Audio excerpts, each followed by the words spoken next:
오늘 사회를 맡은 저는 한반도 평화행동 공동 집행위원장이고요. 한국IWC 연합회 시민운동국장 최수산나입니다. 네, 서로 또 인사 나누는 시간 잠시 후에 갖겠습니다. 네, 2025년 벌써 이렇게 한 달이 지나가지고요. 1월 첫 주간, 2월의 첫 주간인데 사실은 좀 느낌은 며칠 지나지 않은 것 같은 그런 느낌입니다. 아마 그 이유는 우리한테 좀 마무리되어지지 않은 그런 묵직한 과제가 있어서인 것 같습니다. 아시다시피 한국 사회는 지금 윤석열 퇴진과 사회 대개혁이라는 그런 역사적 과제 속에서 굉장히 좀 숨가쁘게 그렇게 돌아가고 있습니다. 이제 헌재 인용되고 그리고 대통령 선거까지 상반기 시민사회가 좀 바쁠 것 같습니다. 지금도 매주 토요일 광장에서 시민들이 열기 속에서 이제 많은 그 요구를 하는 것과 또 변화를 향한 목소리들이 채워지고 있습니다.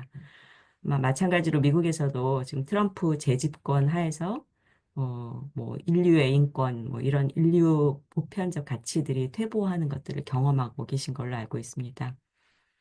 한국과 미국뿐만 아니라 전 세계적으로 극우 파시즘이 지배하고 있고 이렇게 지금 우리의 평화의 가치를 주장하는 일들이 힘을 갖지 못하는 것처럼 그런 상황들이 벌어지고 있습니다. 이런 상황 속에서 한반도가 새로운 정부가 들어설 테고, 그리고 또 미국의 트럼프 정부가 있는데 이 두 정부 간에서 또 어떤 역학관계를 가질 것이고, 우리는 어떤 정치적 지형 속에서 운동을 할 수 있을 것인지, 어, 예, 염려되기도 하고, 그래서 오늘은 그 전망들을 좀 가져보는 시간을 마련했습니다. 오늘 한국과 미국 사회에 대한 상황 분석을 통한 전망을 나누고요. 또 이와 관련한 이후 활동을 공유하는 시간을 갖고자 하는데요. 오늘 일정은 두 분의 발표가 있으시고요. 저희가 그 사이에 잠깐 간단한 질의응답을 갖고자 하고요. 그리고 이어서 토론 형식으로 이제 활동을 공유하시는 두 분이 있으시고, 그리고 전체 토론을 갖도록 하겠습니다. 예, 오늘 발제는 한미 양쪽에서 한 분씩 해주실 예정인데요. 어, 예, 첫 번째 발제하는 분을 소개하기 앞서서요. 오늘 전체 순서 동시 통역으로 수고해 주실 이해나 선생님 소개해 드리도록 하겠습니다. 예. 제가 소개를 안 드린 한 분이 있으십니다. 이길수 선생님이신데요. 네, 이길수 선생님 지금 뉴저지 버겐 커뮤니티 칼리지 역사학과 교수로 재직하고 계시고요. 여러 곳에서 저도 이렇게 찾아보다 보니까 인터넷에 여러 곳에서 선생님 성함이 나오시더라고요. 오늘 처음 발제로 미국 역사 속에서 트럼프 당선의 의미와 트럼프 2기 행정부 대외 정책 전망 말씀해 주실 텐데요. 20분 정도 시간이 되실 것 같습니다. 네. 여러분, 이길수 선생님, 저희가 좀 박수로, 이렇게, 여기 안에서는 이렇게 박수를 한다고 하더라고요. 잘 보일 수 있게. 네, 환영하는 의미로 같이, 네, 맞이하도록 하겠습니다. 네. 예, 선생님 고맙습니다. 예, 서울이면 지금 아침 시간이신 것 같은데 금요일 날 아침 바쁘실 텐데 이게 자리해 주셔도 감사합니다. 제가 먼저 사과 말씀을 좀 드릴게요. 두 가지 사과 말씀이 있습니다. 사실은 우리 제가 존경하고 사랑하는 우리 김갑성 국장님께서 4월 5일이라는 날짜를 주셨는데 제가 이 컴플릭 오브 스케줄을 좀 이렇게 극복을 못해서 하루 늦춰주십사 하고 청해서 우리 김 국장님이 어려운 이렇게 결단을 하셔서 오늘 이 행사가 있게 되었습니다. 양해 부탁합니다.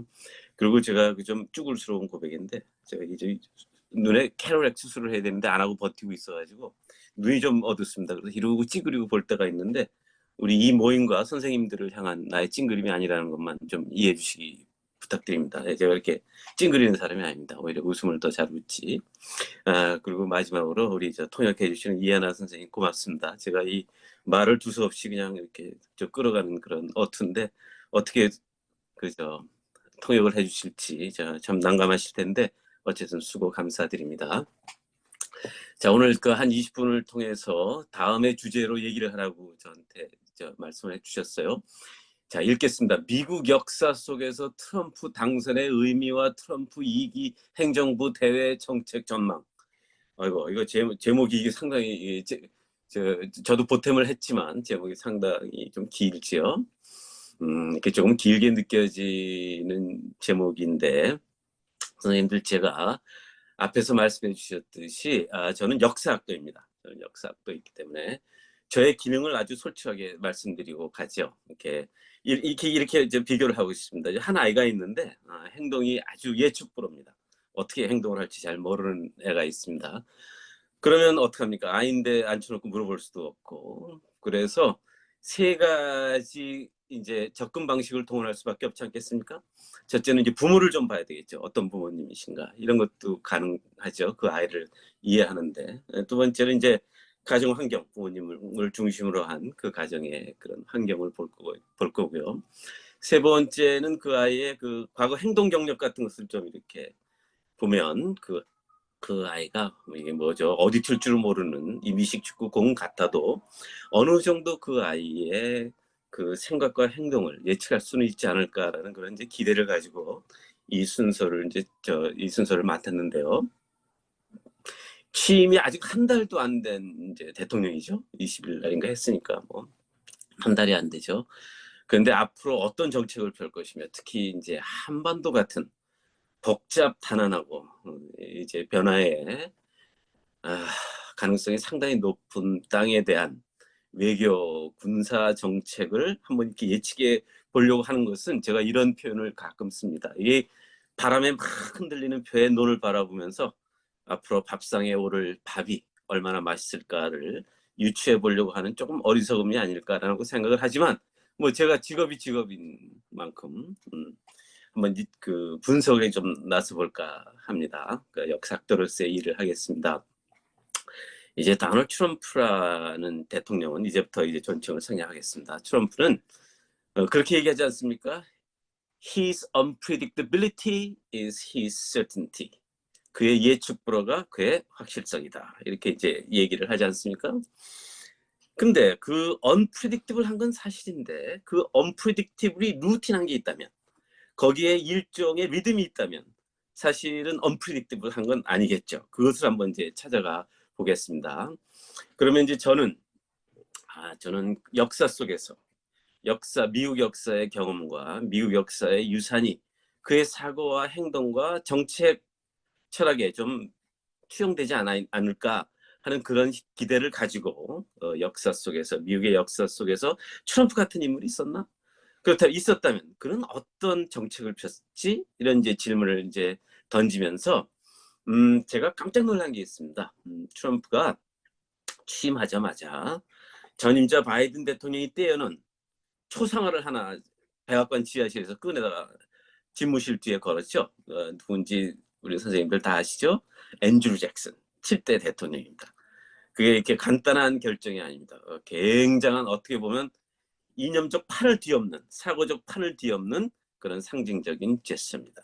사실은 앤드류 잭슨은 어떤 측면에서 보면 백악관의 집무실에 걸려 있으면 안 되는 초상화죠. 왜냐하면 역사적으로 너무 많은 그 아픔, 특히 인종차별주의에 근거한 아주 아픈 역사를 이 땅에 펼쳐서 정말 폭력과 죽음과 눈물과 피를 1930년대 뿌린 그런 당사자인데 왜 하필 그 당사자를 트럼프가 자기 집무실 뒤에 초상을 걸었을까요? 이렇게 얘기를 합니다. 참 앤드류 잭슨 7대 대통령은 참 아이러니컬한 인물입니다. 첫째, 군대 장성이었죠. 별을 단 장성이었고 변호사였고 죽을 때는 100명 이상의 노예를 가지고 있었던 남부의 테네시의 대농장주입니다. 대농장주입니다. 그러니까 어느 면으로 봐도 그를 보통 사람 평범한 사람이라고 보기는 참 어려워요. 그런데 미국 역사 속에서 그를 평범한 시대를 연 대통령이다. 그러니까 평범한 사람들의 시대를 연 대통령이다. 이렇게 말을 해요. 그러니까 굉장히 아이러니 아닙니까? 마가의 아이러니가 그렇지 않습니까? 억만장자가 보통 사람들, 요즘은 그런 표현들을 많이 쓰지 않습니까? 글로벌리제이션 이후에 새로운 소외계층을 대변한 보통 사람들의 대통령이다. 뭐 이렇게들 얘기를 하는데 그 아이러니는 사실은 앤드류 잭슨의 거의 포로카피입니다. 거의 이 지락스 카피라고 보시면 될 것 같습니다. 자, 앤드류 잭슨에 대해서 너무 길게 얘기하고 싶지 않고요. 앤드류 잭슨은 아시다시피 1830년부터 한 20년까지 지속된 원주민 강제 이주 정책을 위반한 사람입니다. 그래서 오클라호마 쪽에, 그러니까 미국의 동남부 쪽에 평안히 잘 정착해서 살고 있는 원주민들을 10만 명을 미시시피 저쪽으로, 동쪽으로, 죄송합니다, 서쪽으로. 그래서 제가 우리 학생들한테 강의할 때 이런 표현을 씁니다. 듣보막이다, 이런 표현을 쓰는데, 그게 뭐냐면 듣도 보도 못한 막된 땅으로 멀쩡하게 사는 사람들을 다 내몰았죠. 그래서 그 길, 한 5천 마일이 됩니다. 그 걸어서 가게 했죠. 그 5천 마일의 길을 Trail of Tears, 눈물의 길이라고 지금도 부르고 있었는데, 자, 얼마나 반인륜적인 행위입니까? 디테일을 보면은요, 디테일을 보니까 테스트모니, 증언들을 가만히 보면은 뭐 한 가족이 멀쩡히 자고 있는데 부인들이 와서 자 일어나, 그리고 가자. 그리고 우리 그런 표현 있지 않습니까? 네가 살아온 모든 과거의 유산들을 백 하나에 담아서 가자. 그래가지고 걷게 했어요. 그래서 한 10%가 죽었죠. 한 10,000명에서 한 16,000이 죽었다고 하는데 10만을 강제 이주시키는데 10,000명이 죽었다는 것은 굉장한 겁니다. 10명에 하나가 죽었다는 건 엄청난 역사의 폭거죠. 그런데 자, 이렇게 한 이유가 뭘까요? 이렇게 한 이유가, 이런 그 역사의 폭거를 자신 있게 역사의 업적으로 인정할 만큼 그렇게 무지막지한 그 사고 속에는 뭐가 있지 않을까, 이렇게 생각이 되는데 있었습니다. 있었습니다. 그게 영어로 표현한다면 여기서 제가 말을 만들어서 White First입니다. America First와 같은 맥락입니다. White First. 제가 읽어드릴게요. 1830년에 의회에 합법성을 가져야 되니까. 이게 국가 정책화 되려면 입법화가 돼야 되지 않습니까? 그래서 의회에 제출한 법안을 요청하는 요청서에 이런 얘기가 나옵니다. 이거 이제 구글 트랜슬레이트에서 한 겁니다. 제가 한 건 아니고. 읽겠습니다. 정부의 보호와 좋은 조언, 안내라는 뜻이겠죠. 영향을 통해 야만적인 습관을 벗어던지고 흥미롭고 문명화되고 기독교적인 공동체를 이루도록 한다. 그게 당위성이었습니다. 당위성이었습니다. 자, 그러고 나서 이제 땅을 빼앗지 않겠습니까? 땅을 이제 빼앗은 다음에 그 땅에 대해서는 이런 말을 남겼습니다. 우리의 젊은 세대는 신체적, 정신적 제약 없이 활동하면서 이 새로운 공간에서, 원주민에게 빼앗은 이 공간에서 인간의 힘과 능력을 가장 완벽하게 개발할 수 있습니다. 그게 당위성이었어요. 멀쩡히 살아있는 집단을 10%를 죽여가면서 몰아서 그 땅을 오케이, 예, 그 땅을 어떻게 했을 거냐. 백인들의 우월성이 펼쳐지는 공간을 위해서 그런 엄청난 일을 한 겁니다. 그러니까 여기에는 이념이라고 표현할 게 없습니다. 이념이라고 표현을 하려면요, 이념은, 아이디올로지는 rationality, reasoning 이런 것들이 들어가지 않습니까? 합리적이고, 네? 합리적이고 어떻게 보면 일정 과학적인 분석에 의한 그런 사고 체계를 이념이라고 부르는데, 이것은 이념의 거꾸로에 있는 가슴에 부글부글 끓는 증오심과 그러니까 인종우월주의가 합쳐진 그런 행동이었죠. 이번에 트럼프의 취임사에도 약간 비슷한 얘기가 나오지 않나 싶네요. 읽겠습니다. 우리의 최우선 순위는 자랑스럽고 번영하며 자유로운 국가를 만드는 것입니다. 미국은 곧 그 어느 때보다 더 위대하고 더 강하고 훨씬 더 예외적이라는 건 이제 exceptional, 뛰어난, 그렇죠? 그런 나라와 민족이 될 것입니다. 이렇게 얘기를 했어요. 그러니까 제가 전 대학교에서 있으니까 학생들이 저한테 이렇게 가끔 그 두려운 마음을 이렇게 누리면서 옵니다. 혹시 아이스가 우리 학교 옵니까? 뭐 이런 질문도 하고요. 혹시 디텐션 앤 디포테이션에 피해를 입을까봐 걱정도 하고, 이런 것들에, 이런 엄청나게 우리의 가슴을 찢는 그런 정책에 대해서 엄청난 당위성을 가지고 있어요. 뭐 특별한 이념이 있는 것은 아니고 굉장히 간단한, 어떻게 보면 감정적인 그런 정책 합리화가 있지 않습니까? To make America great again. To make America great again. 미국을 다시 위대하게 만들기 위해서는 엄청난 눈물과 피가 들어가도 그것이 역사의 당위라고 본 앤드류 잭슨과 트럼프는 아주 거의 같은 역사의 평행성을 달리고 있지 않나. 저는 역사학도로 그렇게 보기 때문에 약간 앞으로 4년 동안의 트럼프 행정부의 정책에 대해서 우려를 안 가지고 있을 수가 없죠. 자, 이제 그 트럼프 정부의 외교 정책을 좀 분석을 하려면 하나의 질문을 하고 넘어가야 됩니다. 하나의 질문을 하고 넘어가야 됩니다. 그의 정책의 근간이 되는 그의 사고 체계는 무엇일까? 이것을 한번 이제 돌아본다면 많은 언론들이 또 많은 평론가들이 트럼프는 고립주의자다 이렇게 표현해요. 아이솔레이셔니스트다. 근데 사실은 상당한 오해입니다. 트럼프는 아이솔레이셔니스트가 아닙니다. 트럼프는 어떻게 보면 극적인 extreme interventionist죠. 근데 우리는 자꾸 어떨 때는 우리나라 표현이 좀 잘못된데 일부는 트럼프가 America first, America first 자꾸 하니까 미국 안에 그의 모든 정책적 비전이 거기에 꽂혀 있다고 생각을 하는데 사실은 그렇지 않습니다. 자, 우리가 아이솔레이션이라는 개념을 고립주의자라는 개념을 먼저 파악하고 가죠. 저 이번에도 역시 저는 이제 역사적 컨텍스트, 역사적 배경을 2025년으로 가져옴으로써 과거의 역사의 경험과 유산을 통해서 그의 뇌 구조 속으로 좀 한번 들어가 보려고 애를 쓰고 있습니다. 성공할런지는 모르겠지만, 자, 미국의 고립주의라고 하는 것의 창시자는 조지 워싱턴입니다. 그 유명한 고별사, 이제 대통령 임기를 마치고 가면서 하는 대통령의 고별사에서 정확히 얘기하죠. 거리를 두거라. 국가가 거리를 두어야 한다. 다른 나라와 거리를 두어야 한다. 자, 읽습니다. 왜 우리 미국 자신의 것을 버리고 남의 땅에 서야 합니까?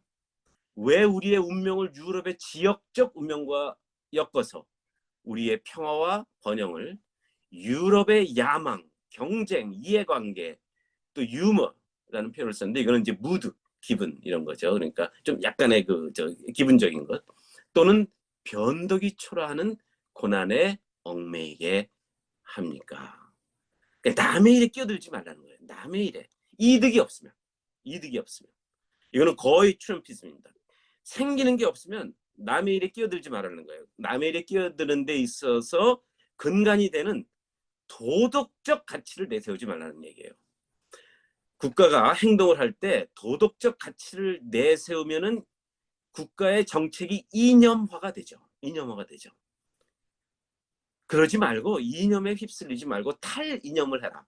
그래서 pick and choose. 나에게 돌아올 것이 많은 것을 pick and choose 하는 것이 조지 워싱턴이 말한 사실은 avoid entangling alliance. 남과 엮이는 그런 관계를 피하라는 얘기였어요.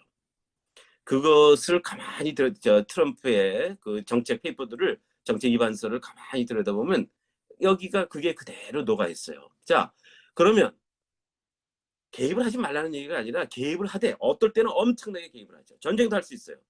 그런데 뭐가 생길 것을 미리 생각하라는 거예요. 뭐가 생길 것을.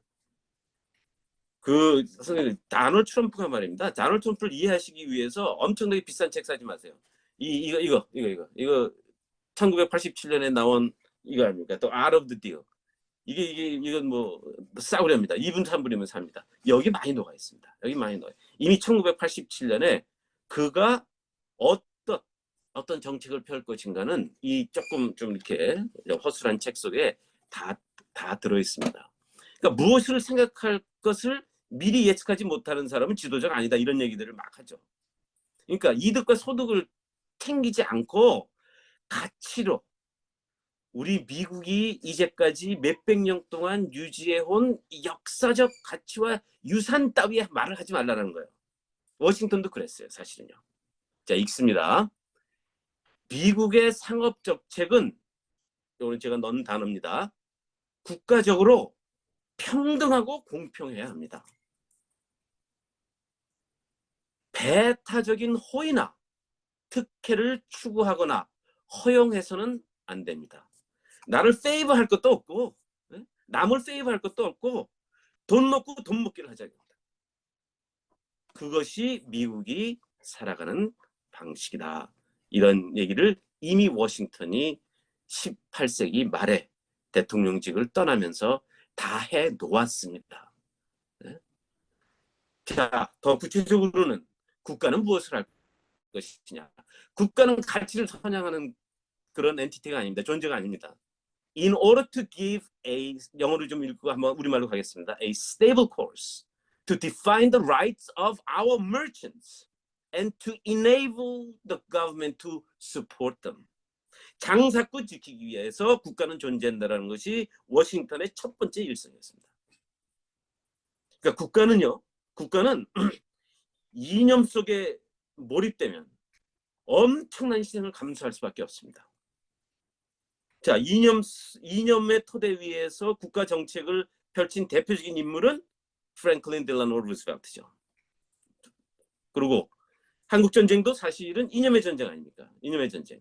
처음에는 뭐 그런 땅이 있어 없어 이러다가 이것이 자유세계와 공산세계 사이에 1대1전의 격전지구나라고 판단을 딱 해버리니까 그 다음부터는 못할 게 없는 거죠. 원자폭탄 갖다 떨어뜨리자라는 얘기가 나오지 않습니까? 사령관에서 몇 개 이렇게 쭈르륵 뿌려놓으면 뭐 괜찮을 거다는 그런 얘기도 나오고. 그래서 이제 조지 워싱턴은 그때 경고를 하는 거죠. 국가 정책을 이념화하지 말고 네가 그냥 믿는 바대로 밀고 가는데 그 믿는 바는 국가의 상업, 교육, 경제의 지표만 봐라. 이런 얘기를 단순화하면 그런 얘기입니다. 그 워싱턴이 이미 벌써 토대를 깔아주었다고 할 수 있겠습니다.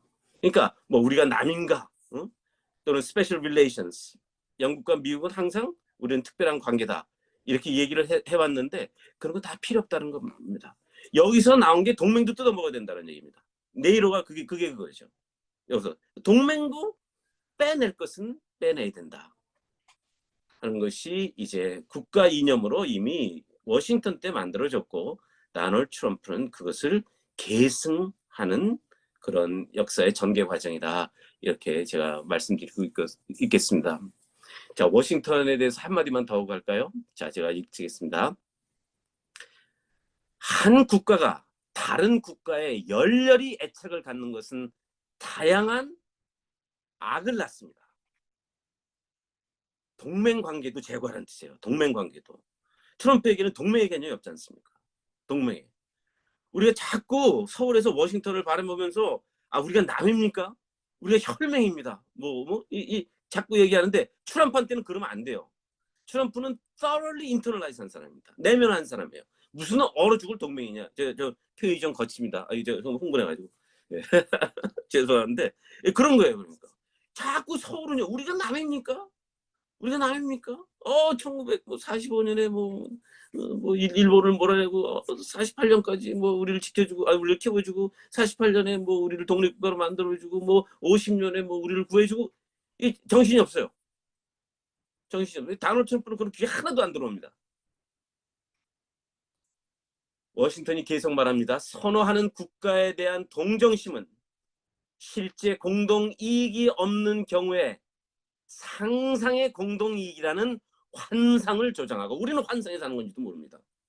그래서 이 환상을 이렇게 확대해가지고 한미일에 그 안에 들어가면 엄청난 그래 우리가 남이니 하는 그런 혜택이 올 거라고 생각하는데 이미 워싱턴의 시대 선생님들 이게 225년 전 일이 거의 250년 전 일입니다. 이미 두세기 반 전에 트럼피즘의 그런 사고가 이미 단단하게 구축되었다. 이런 말씀을 드리면서요. 요거는 좀 중요하다고 생각해서 그냥 계속 읽겠습니다. 한 문장만 남았는데요. 다른 국가의 적대감을 한쪽에 주입하여 적절한 유인이나 정당 없이 후자의 다툼과 전쟁에 참여토록 해서는 안 된다. 이런 얘기도 하죠. 이런 얘기들. 그러니까 혼자 존재하는 거예요. 근데 혼자 존재하는 이유는 이익을 위해서, 철저한 이익을 위해서. 교육, 상업, 경제, 트레이드, 커머스, and economics. 그러니까 트럼프에 대해서 자꾸 자 정말 다른 나라 얘기는 그렇게 해도 되지만 우리한테는 그렇게 하면 안 됩니다. 투에 그런 구걸하면 안 됩니다. 같은 언어로 놀아야 됩니다. 같은 언어로. 그건 나중에 이제 또 말씀드릴 기회가 있을 거라고 생각을 하고요.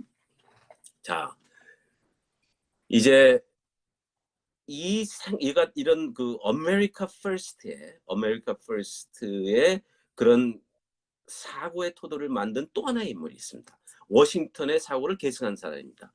뭐 놀라실 수도 있겠네요. 찰스 린버그 아시지 않습니까? 최초로 대서양을 혼자 비행기로 횡단해서 정말 역사의 영웅이 된 사람이죠.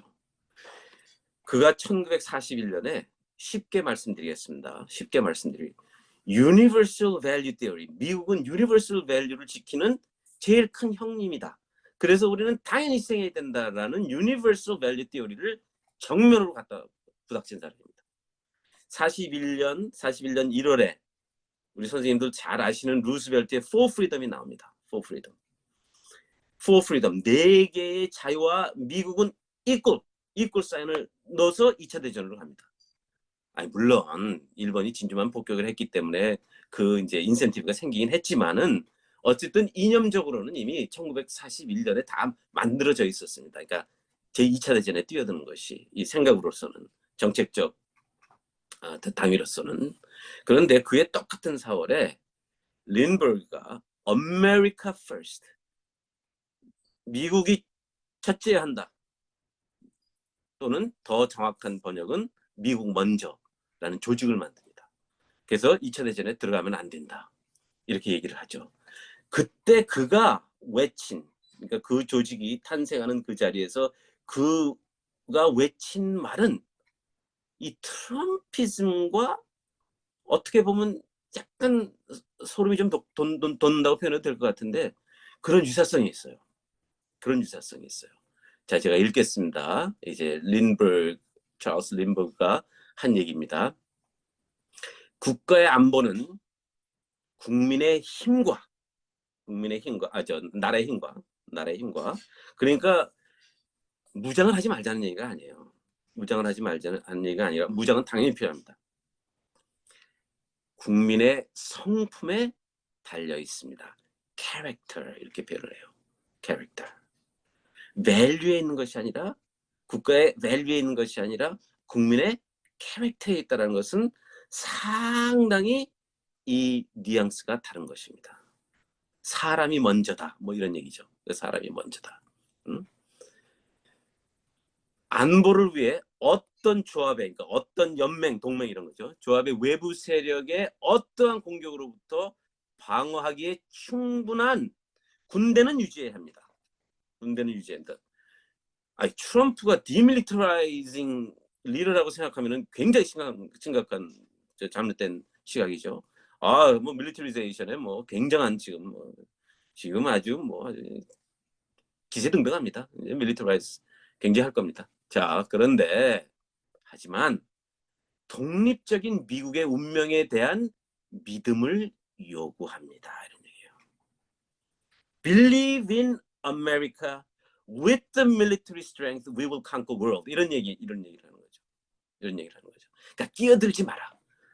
끼어들 때는 끼어들어야죠. 지금 이게 가사에 끼어드는 수준은 이건 정말 인공청소라고도 표현하지 않습니까? 끼어들 때는 그렇게 무지막지하게 끼어들 겁니다.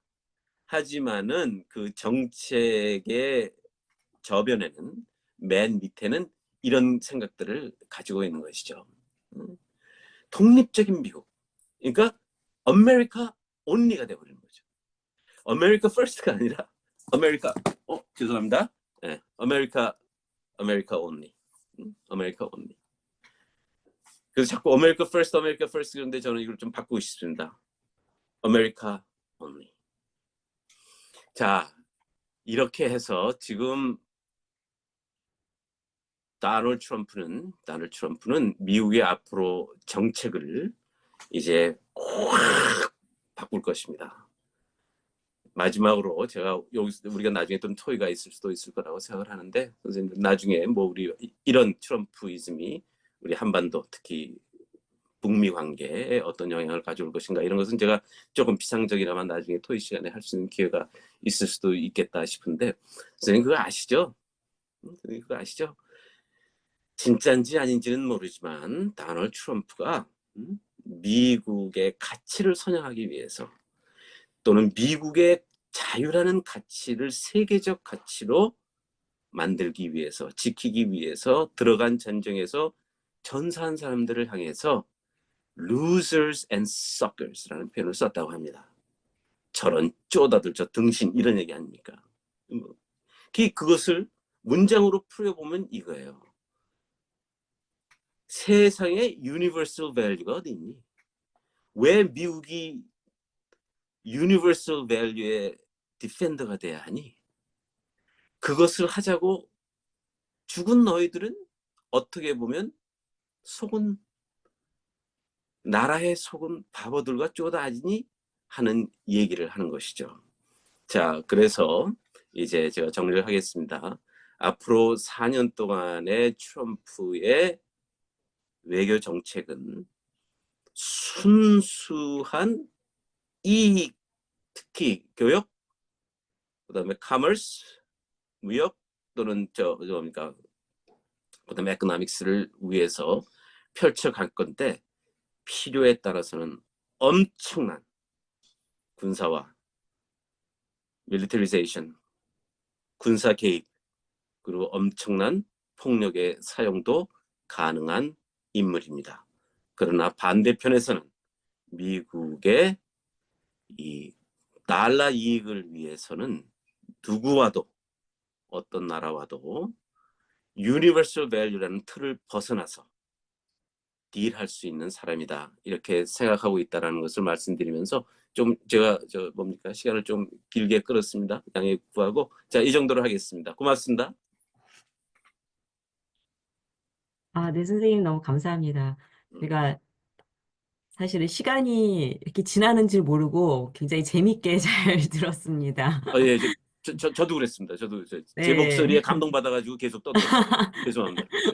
네. 또 그 미국 역사를 이렇게 쭉 들려주시면서 하니까 훨씬 더 저희도 이해도 되고, 네. 또 그렇게 트럼프를 분석해 주시니까 어떤 면에서는 좀 정신이 바짝 차려지는 것 같은 그런 시간이었던 것 같습니다. 밑에 뒤에 부분에 북미 관계에 대해서 얘기 못 해주신 부분은 아까 말씀하신 것처럼 토론 시간에 조금 더 이야기들을 이어나가면 좋겠습니다. 네.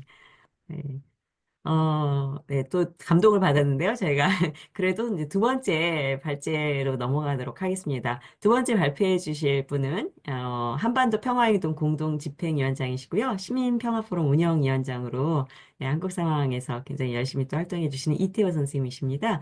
예, 오늘 제목은 윤석열 대통령의 내란과 탄핵, 상황과 전망, 이렇게 잡고 해주시겠습니다. 이태호 선생님, 저희 반가운 마음 표시로 이렇게 손을 반짝반짝 해드릴까요? 네, 반갑습니다. 예, 안녕하세요. 소개받은 이태호입니다. 제가 지금 사실은 셀폰으로 접속해가지고 화면 공유나 이 슬라이드를 넘기는 걸 제가 잘 못할 것 같아요. 그래서 호스트께 좀 부탁드리면서 발제를 이어가겠습니다. 제가 부탁받은 내용은 이제 한국의 탄핵 사태와 관련된 겁니다. 그래서 이 탄핵 이후의 상황과 전망에 대해서 말씀드리겠습니다.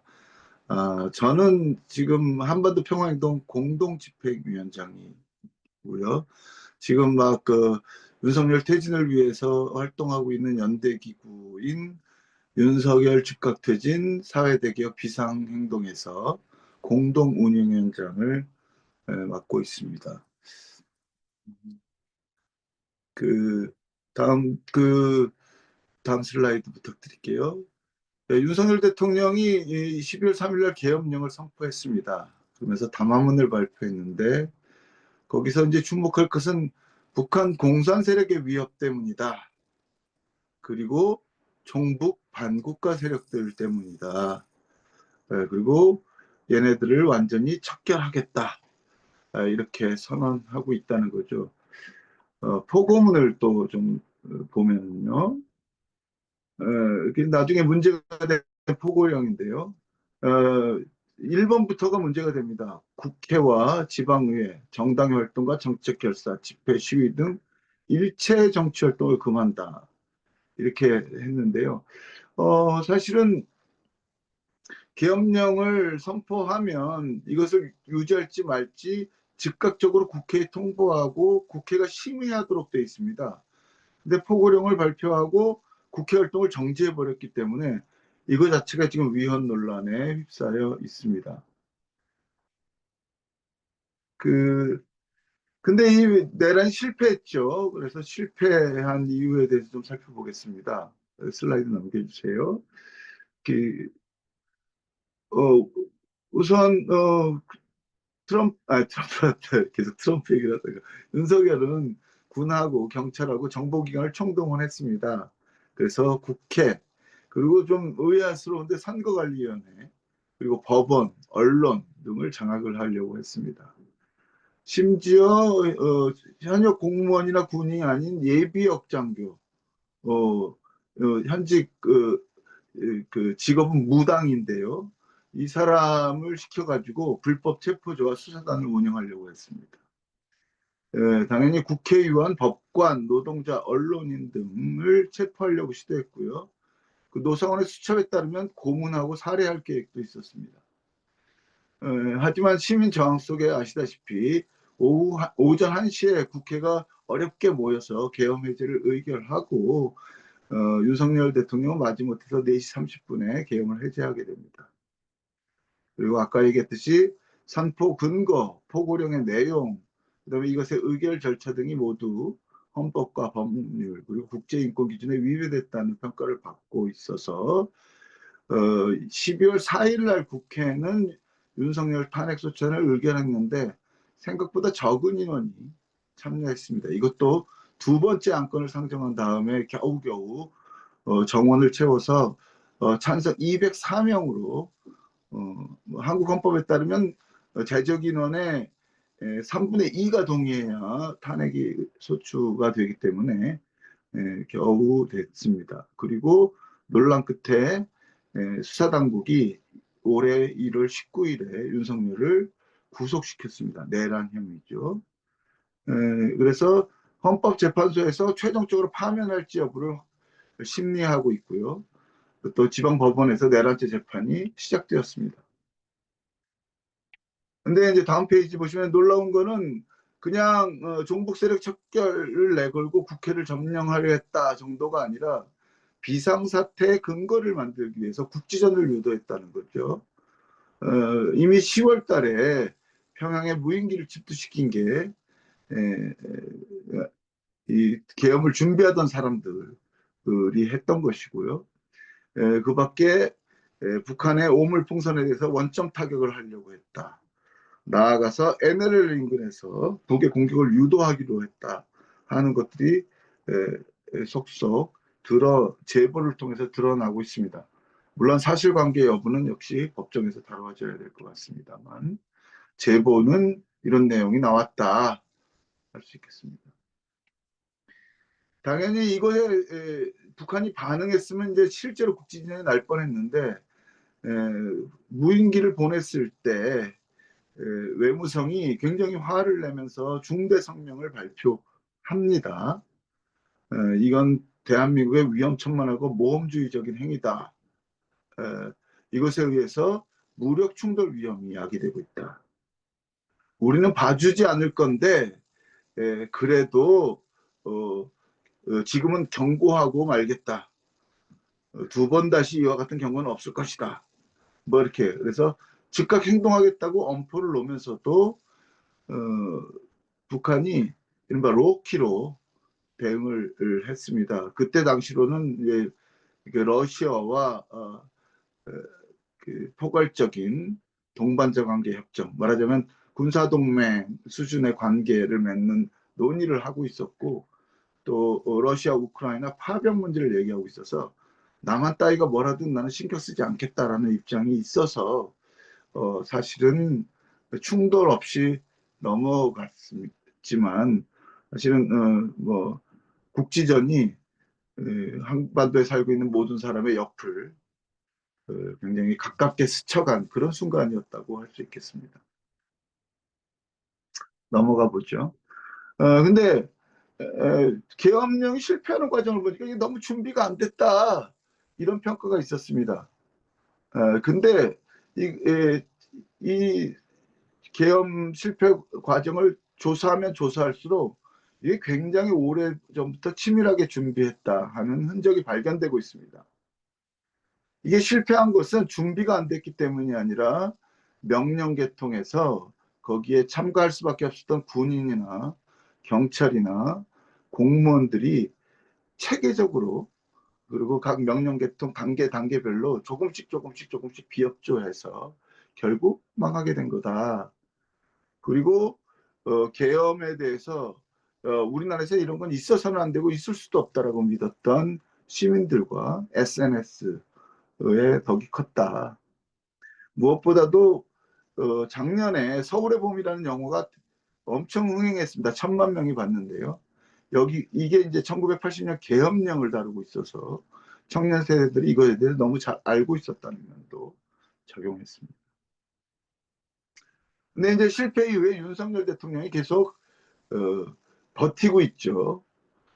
심지어 탄핵 수사 이런 게 모두 불법이고 법원이 발부한 체포영장과 구속영장도 불법이라고 주장하고 국회 탄핵소추나 헌법재판소의 재판 자체 그 진행 과정 자체가 불법이라고 주장하고 있습니다. 계엄은냐 국민 계몽을 위해서 했다. 너무 종북 세력들이 설치고 있기 때문에 계몽을 위한 계엄이라는 굉장히 황당한 신조어를 만들어냈고요. 또 사람들이 놀라고 있는 게 부정선거 증거 찾으려고 했던 거다. 그것만 찾으면 어차피 계엄을 해제하려고 했다. 이런 주장을 해서 이 사람이 부정선거라고 하는 환상에 빠져 있었구나. 이걸 또 확인시켜주고 있습니다. 근데 이제 어쨌든 탄핵이 됐기 때문에 권한대행이 임명됐는데요. 이게 또 문제입니다. 계엄령은 어쨌든 형식적으로도 국무회의를 거쳐야 공표될 수 있기 때문에 국무회의를 형식적으로 했어요. 그 국무위원들이 여기 참여했습니다. 이 국무위원들이 계엄령 선포에 동의했는가? 또 이 국무회의가 적법하게 개최되고 의결되었는가가 지금 논란이 되고 있습니다.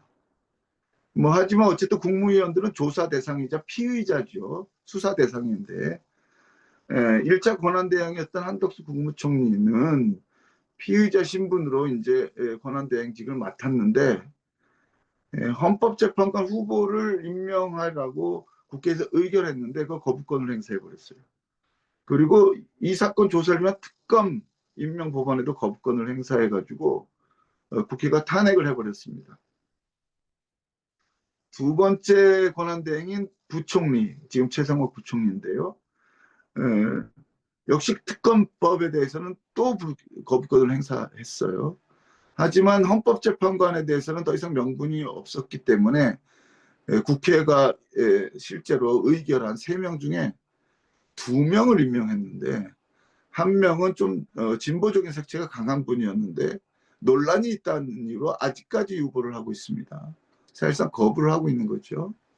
그래서 또 국회의장이 아니 이거 국회에서 다 의결한 거고 임명 절차는 형식적인 절차인데 마치 무슨 대통령 권한대행이 상당한 권한이 있는 것처럼 거부권을 행사한 것은 위헌이다. 국회의 권한을 침해했다. 그래서 헌법재판소에 역시 문제를 제기해서 헌재가 아마 2월 초에 중에 이거에 대해서 판단할 예정인데 지금으로는 정부가 잘못했다라고 판결할 것으로 예상되고 있습니다. 근데 또 이제 정부 여당의 태도도 문제인데요. 정부 여당이 예전에 박근혜 탄핵 때는 사실은 박근혜 정부의 실정에 공감하면서 탄핵에 상당수가 동참했는데 이번에는 아주 소수만 동참했을 뿐 아니라 당 전체로서는 대통령의 계엄을 옹호하는 굉장히 극우적인 입장으로 전환되고 있다는 겁니다. 그래서 애초에 그 윤석열 대통령이 탄핵으로 했던 근거, 부정선거라든가 반국가 세력이 국회를 탈취했다라든가 하는 거는 극우 사회단체나 유튜버들만 얘기하고 있었어요. 근데 이걸 이제 윤석열이 계엄령 선포의 근거로 삼았고, 그러니까 계엄 선포 직후에는 여당 대표인 한동훈이 이거 말이 안 된다, 이 계엄령은 무효다라고 조기에 선언해 버렸습니다. 사실 계엄이 좌절된 데는 여당 대표가 가장 먼저 이거에 반대를 했어요. 야당보다 먼저 반대했거든요. 반대하면서 공무원들이나 국가기구 종사자들한테 내가 뭔가 잘못된 일에 휘말리고 있거다는 신호를 줬기 때문이기도 했습니다. 그리고 한동훈 대표 지지의원들은 당연하게도 계엄령 해제 의결에 동참했는데요. 근데 그 뒤에는 이제 한동훈이 고립되면서 지지의원 일부만 탄핵에 동참했고, 여당의 다수는 대통령의 극우 행보를 지지하는 입장을 취하고 있습니다. 그래서 이게 그냥 당리당략을 위한 정도가 아니라 극우의 집권 여당이 포획되고 있는 거 아니냐 하는 평가를 얻고 있습니다. 그럼 이제 대통령도 적법 절차에 대해서 버티고 있고 자기가 한 악행을 옹호하고 있고, 집권 여당도 사실은 뭐가 잘못됐냐 이러고 있고, 그러니까 이게 잘못된 신호를 주는 거죠. 그래서 여당을 지지하는 극우적 사람들이 행동화되고 있습니다. 그게 이제 미국에서 의회 난입한 거와 마찬가지로 법원에 윤석열 지지자들이 난입해가지고 기물을 부수고 법관 폭행을 시도했죠. 당시 현장에 여당 국회의원들도 있었습니다. 그다음에 윤석열 측 변호인도 있었는데요. 구속영장이 불법이라고 계속 주장하면서 지지자들을 자극한 거죠. 당연히 이제 그 많은 보수 윤석열 지지자들이 부정선거 검증을 위한 계엄인데 왜 문제냐, 부정선거 빨리 진상규명해야 된다, 트럼프가 이걸 도와달라 청원까지 하고 있어요. 지금 좀 놀라운 얘기인데, 게다가 윤석열은 포고문에서는 북한 위협 얘기했지만 자기 계엄을 정당화하는 과정에서 중국의 스파이 행위를 부각시키고 있어가지고 사실 근거는 없습니다. 전혀. 외교 갈등으로까지 비화되고 있고, 이 사실 국내에서 일어나는 정치적 내전이 실제로 냉전적으로 발전하고 있고요.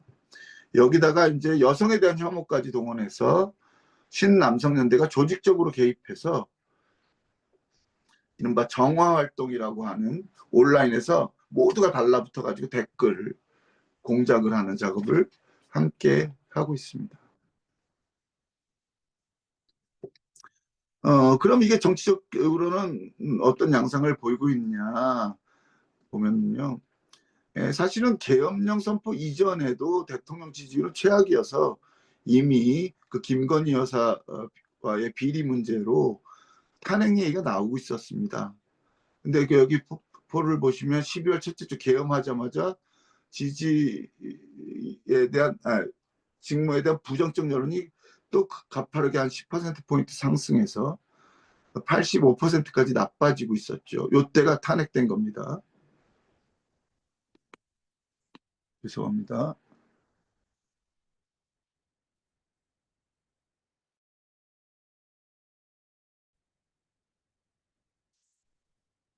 그 다음 자료를 보죠.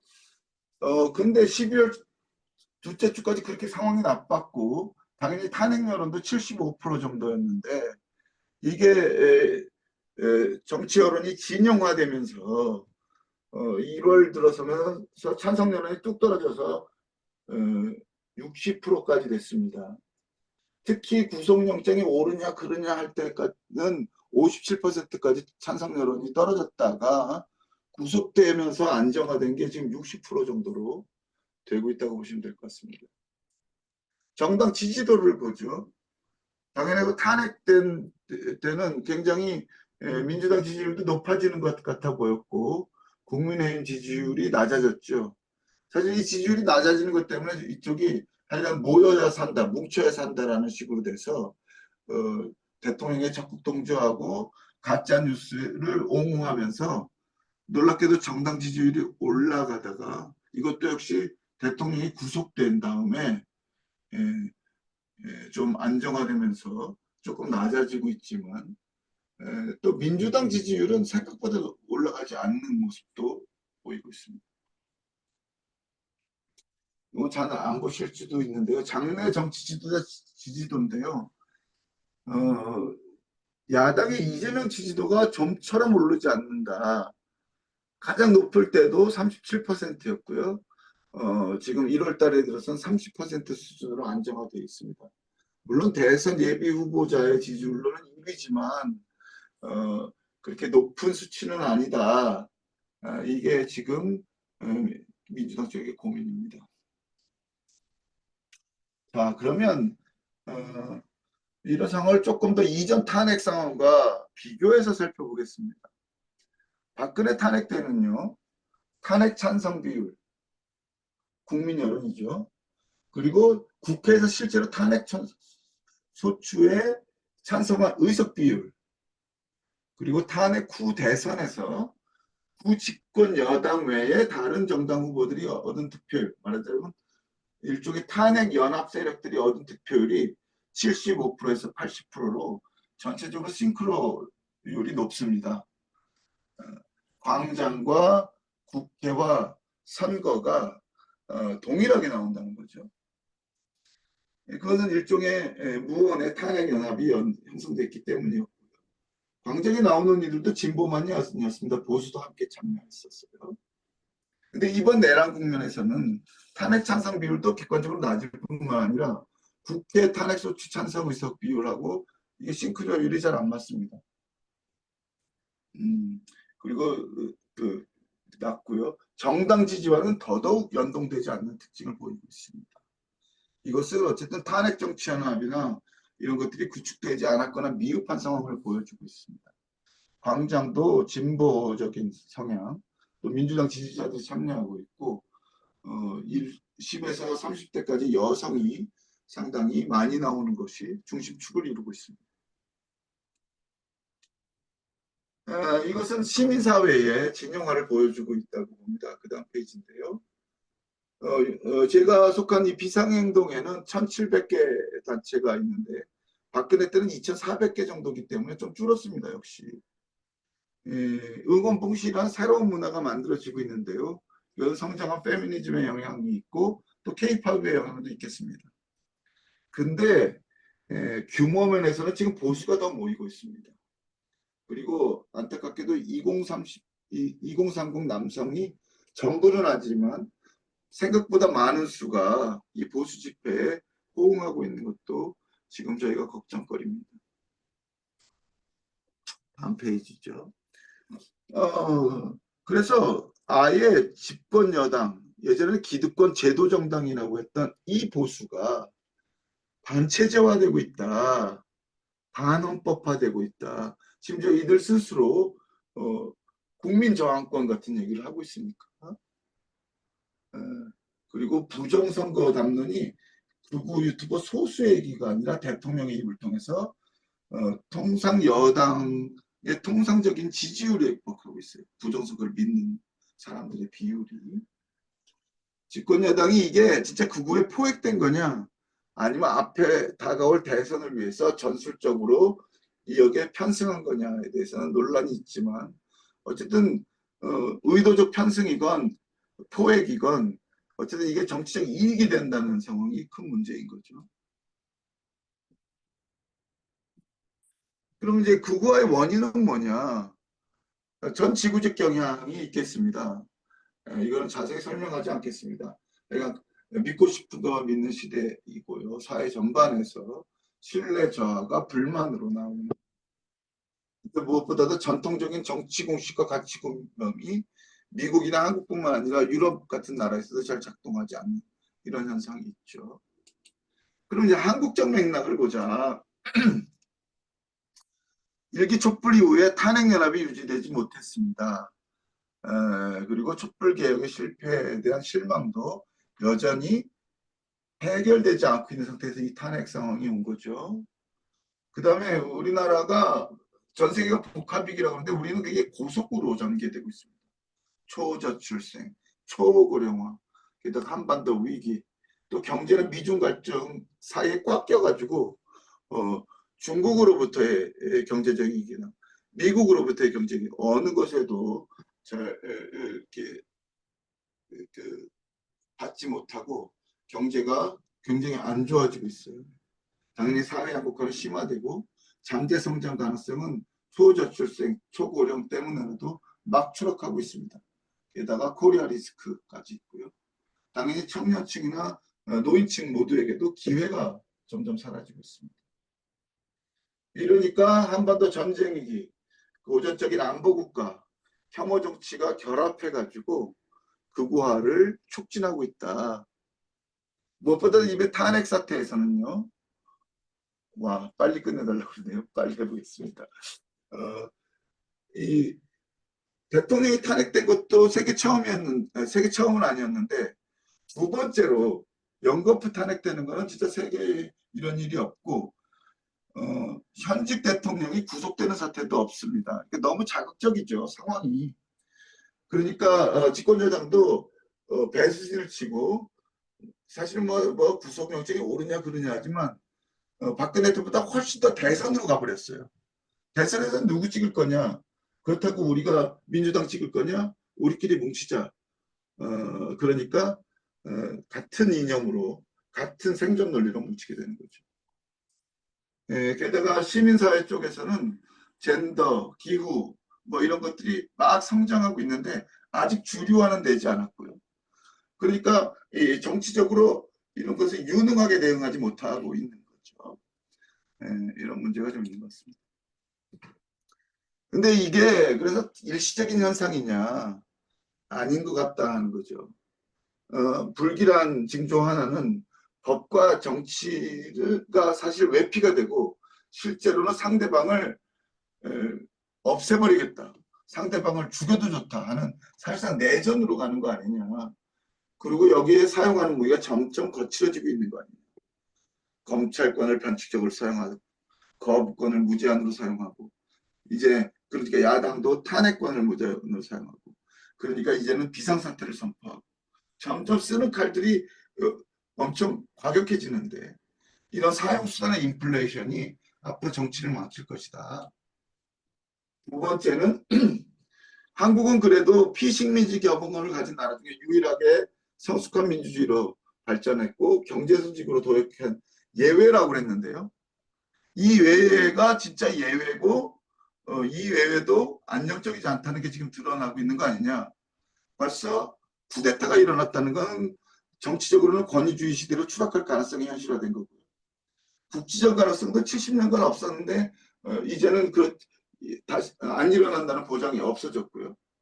한국전쟁 전후에 빨갱이는 죽여도 좋다라는 내전적 정동이 있었는데 지금 그렇고요. 경제적으로도 추락 가능성이 지금 높다 사실은. 그래서 악순환이 구조화될까 봐 걱정입니다. 자, 그럼 이렇게 상황이 복잡한데 그래도 어쨌든 이걸 수습하기 위해서 파면과 정권 교체가 돼야 될 것 같은데요. 다들 궁금해하실 거라고 봅니다. 파면은 이루어질 것인가? 지금 정원이 9명인데 헌법재판소에서 1명을 못 채우고 아까 그 권한대행의 반대 때문에 8명이 심리 중인데 이 중에 6명이 찬성해야 가능합니다.